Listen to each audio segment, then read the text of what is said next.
শুভ সন্ধ্যা। আশা করছি আপনারা সবাই ভালো আছেন।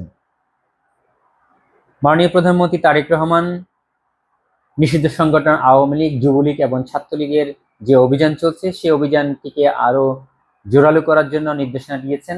গতকাল বৃহস্পতিবার যে ক্যাবিনেট মিটিং হয়েছে সেই ক্যাবিনেট মিটিংয়ে তিনি ঊর্ধ্বতন কর্তৃপক্ষ, স্থানীয় প্রশাসন এবং আইন শৃঙ্খলা বাহিনী যারা রয়েছেন তাদের প্রতি তিনি নির্দেশনা দিয়েছেন যাতে আওয়ামী লীগ, ছাত্রলীগ, যুবলীগ এবং তাদের যে অঙ্গ সংগঠনের নেতাকর্মীরা রয়েছে তাদের বিরুদ্ধে যে গ্রেপ্তার অভিযান চলছে সেটি যাতে আরো জোরালো করা হয়।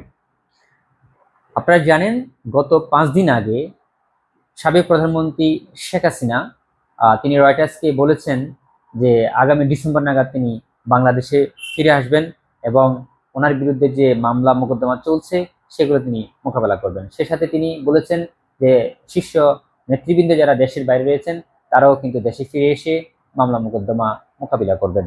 এমন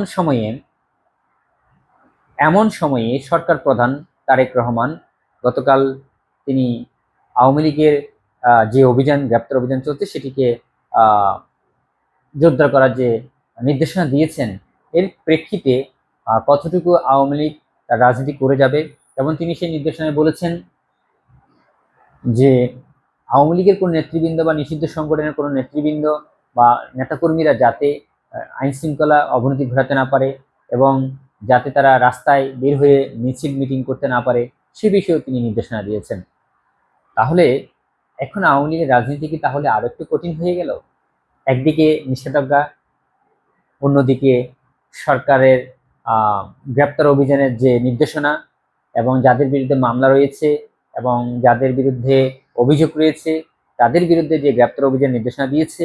এই ক্ষেত্রে আওয়ামী লীগ বা তাদের যে অঙ্গ সংগঠনগুলো রয়েছে তারা কি এখন রাজপথে মিছিল মিটিং করতে পারবে কিনা সেটি এখন দেখার বিষয়। তবে এই ক্ষেত্রে আওয়ামী লীগের শক্তিরও একটা পরিচয় হতে পারে, কারণ সরকার প্রধান বা সরকারের এমন একটা নির্দেশনার পর বাংলাদেশে আওয়ামী লীগের কতটুকু গ্রহণযোগ্যতা রয়েছে বা তাদের কতটুকু সাহস রয়েছে বা তাদের দলের কতটুকু পুনর্গঠন রয়েছে বা তাদের শক্তি কি সেটি আসলে জানান দিতে পারে কিনা সেটি এখন সামনের দিনগুলোতে দেখার বিষয়। তবে সরকারের এমন নির্দেশনার প্রেক্ষিতে আইন শৃঙ্খলা বাহিনী নড়েচড়ে বসেছে এবং আমরা যতটুকু জানতে পেরেছি হয়তো সে অভিযান জোরদার করা হবে, কারণ সরকার প্রধানের এমন নির্দেশনার পরিপ্রেক্ষিতে ঊর্ধ্বতন কর্তৃপক্ষ তেমন একটা নির্দেশনা দিয়েছেন স্থানীয় পর্যায়ে।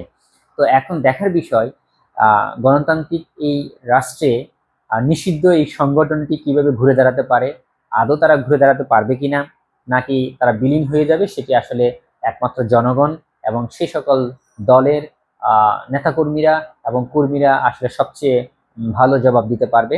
তবে এখন দেখার বিষয় এমন সিদ্ধান্তের পরিপ্রেক্ষিতে কিভাবে আওয়ামী লীগ তাদের রাজনীতি করে যায়।